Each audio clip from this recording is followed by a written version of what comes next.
বন্ধুরা, সামনে যাকে দেখছেন ওনার নাম নিত্যানন্দ পাল, ৪৩ বছর বয়স। উনি দীর্ঘ 1 বছর ধরে একটা অ্যালার্জিক কাফে কষ্ট পাচ্ছেন। 1 বছর ধরে প্রচণ্ড সিভিয়ার কাফ চলছে। এটা কোন সময় হয়? ঠিক সকালে ঘুম থেকে ওঠার পরে, তাই তো বলেছেন? সকালে ঘুম থেকে ওঠার পরে একটা সিভিয়ার কাফ হয়। কতক্ষণ ধরে চলতে থাকে এটা? মোটামুটি মিনিট 15-20। 15-20 মিনিট ধরে সিভিয়ার কাফ, একটার পর একটা কাফ, একটার পর একটা কাফ, মানে 15-20 মিনিট ধরে চলা মানে চারটিখানি ব্যাপার না, চলতেই থাকে। চলতে চলতে আপনি হাঁপিয়ে যান, তাই বলছেন তো? প্রায় কষ্ট এত, সারা শরীর প্রচণ্ড ব্যথা কষ্ট হয়ে যায়, চোখেতে জল পর্যন্ত বেরিয়েছে। এরকম অবস্থা হয়। কাছতে কাছতে বমির ভাবও মনে হয় চলে আসে এরকম। আর কাছতে কাছতে কিছু কফ টপ বেরোয় অল্প স্বল্প, তাই তো? এটা মর্নিং অ্যাগ্রাভেশন।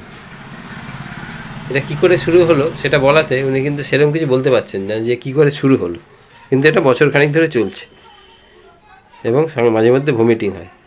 এছাড়া গা, সারা গা হাত পায়ে ব্যথা, এটা কাছতে কাছতে গা হাত পায়ে ব্যথা। এটা উইকনেস আছে, দুর্বলতা আছে বলেছেন একটা। আর একটা আছে ওনার পেইন বোথ আই, দুটো চোখেও ব্যথা হয়ে যায়। আর একটা হচ্ছে ওনার একটা ব্ল্যাক পিগমেন্টেশন, একটা স্কিন প্রবলেম আছে স্কিনে, মুখে দেখুন এটা উইন্টারে বেশি হয় স্কিনের প্রবলেম। দেখুন মুখটা দেখেন, এই দেখুন এটা কালো হয়ে গেছে, এই যে ওই পাশটা দেখুন, দেখুন এই যে এই দুটো জায়গা কালো হয়ে গেছে, ওই পাশটা আর এই পাশটা কালো হয়ে গেছে। এবং এইটা কিন্তু এই যে অসুবিধাটা স্কিনের প্রবলেমটা, এটা কিন্তু 7-8 বছর ধরে চলছে, তাই তো? এটা শুধুমাত্র উইন্টারে, শীতকালে দেখা যায়, তাই তো? তাহলে দেখুন আমরা যা পাবো তাই লিখেছি, এই যে তাই লিখেছি, যা যা বললাম। কাপ চলছে একটা 1 বছর ধরে, মর্নিং অ্যাগ্রাভেশন। এই সকালে সকালে যে হলো, তারপরে আর সারাদিন হয় না, আবার পরের দিন সকালে। এর জন্য অনেক চিকিৎসা করেছেন কিন্তু কোনো লাভ সেরকম কিছু হচ্ছে না। এই প্রবলেম ওনার পার্সোনাল হিস্ট্রিতে জিজ্ঞেস করাতে বলছে ওনার চিকেন পক্স হয়েছিল, তাই তো? পক্স হয়েছিল। ফ্যামিলি হিস্ট্রি জিজ্ঞেস করাতে বিশেষ কিছু বলতে পারছে না, ফ্যামিলি হিস্ট্রিতে সেরকম কিছু নেই। এবার চলে আসবে জেনারেলিটিসে। তাহলে আমরা দেখুন একজন পেশেন্টকে এইটুকু দেখেই তো দেবো না, আমরা ওভারঅল একজন পেশেন্টকে দেখা হয়। তাহলে জেনারেলিটিসে যখন আসলাম তখন বললাম আপনার গায়ে গরম বেশি লাগে না শীত বেশি লাগে, কি বলেছেন?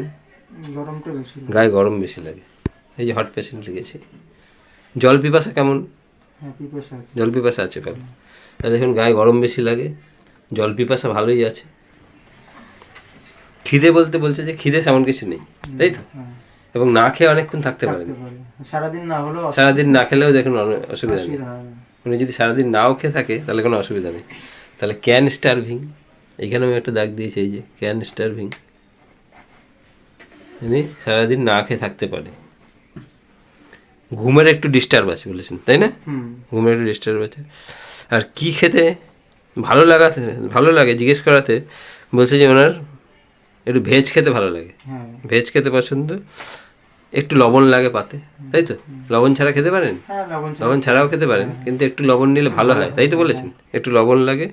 তিতো খেতে কি বলেছেন? তিতো খেতে পছন্দ। তাহলে তিতো খেতে পছন্দ, খেতে একটু লবণ লাগে পাতে।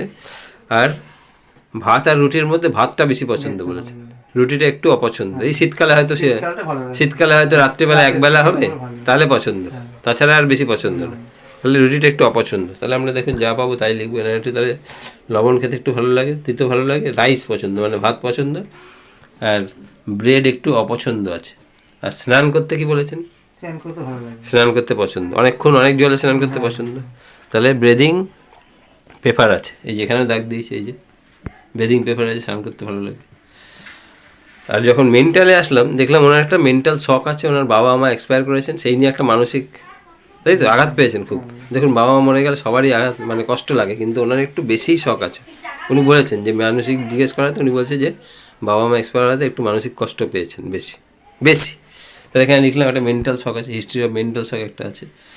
রাগ ভালোই আছে, একটুতেই রাগ হয়, একটুতে কান্না পায় বলেছেন, তাই তো? চোখ দিয়ে জল পড়ে, ইমোশনাল আছে, একটুতে কান্না পায়। সেন্টিমেন্টাল আছে, কেউ যদি একটু কিছু বলে তাহলে মনে কষ্ট হয় খুব, সেন্টিমেন্টাল আছে। আর জিনিসপত্র এখন অতটা মনে থাকছে না, একটু ভুলে যাচ্ছেন, একটু ভুলে যাচ্ছে, এখন একটু ভুলে যাচ্ছেন। আর কাজকর্ম তাড়াহুড়ো করে করতে পছন্দ। তাহলে দেখুন বন্ধুরা, ওনার যে প্রবলেমটা নিয়ে এসছে মেন সমস্যা, সেটা সকালবেলা বৃদ্ধি, মর্নিং অ্যাগ্রাভেশন। আমি অ্যাকচুয়ালি ওনাকে দিতে যাচ্ছি কমন সল্ট 0-1 দেবো। কেন কমন সল্ট 0-1 দেবো? ওনার যে সমস্যাটা হচ্ছে calf, this is allergic calf, এটা মর্নিং অ্যাগ্রাভেশন। তাহলে আমরা জানি যে কমন সল্টে মর্নিং অ্যাগ্রাভেশন খুব আছে, মর্নিং অ্যাগ্রাভেশন। তাহলে মর্নিং অ্যাগ্রাভেশন, ওনার গায়ে গরম বেশি লাগে, জল তেষ্টা প্রচুর, না খেয়ে সারাদিন না খেয়েও থাকতে পারেন বলেছেন, না খেয়ে থাকতে পারে। ক্যান স্টার্ভিং আছে, খেতে নুন খেতে, তিতো খেতে, আর রাইস চাল মাছ ভাত খেতে ভালো লাগে। আর রুটি একটু অপছন্দ আছে, আর স্নান করতে খুব পছন্দ আছে। একটা মেন্টাল দিক থেকে মানসিক একটা আঘাত, দেখবেন ন্যাট্রামিওরের মানসিক আঘাত একটা থাকে, মানসিক একটা আঘাত আছে। আর খুব রাগ আছে, একটুতে কান্না পায়, সেন্টিমেন্টাল আছে, একটুতে কেউ কিছু বললেই মনে কষ্ট পায়, সিম্প্যাথেটিক আছে, অন্যের প্রতি দয়া মায়া ভালো আছে বলেছেন, সিম্প্যাথেটিক আছে। আর এখন একটু ভুলে যাচ্ছেন, আর হাড়ির আছে। So all the symptoms go in favour of common salt. সেই জন্য ওনাকে আমি দেবো এই যে কমন সল্ট 01। এই একবারই ওষুধেই আশা করি পেশেন্ট অনেক ভালো হয়ে যাবে। এই কাশি যেটা 1 বছর ধরে কমছে না, সেটা অনেকটা সুস্থ হয়ে যাবে। তা দেখাবো ফলো আপ যে এই ওষুধ খেয়ে পেশেন্ট কেমন আছে, পরের ভিডিওতে দেখাবো। তা আপনি ভিডিওটা করতে সাহায্য করেছেন, আপনাকে অনেক ধন্যবাদ। Thank you.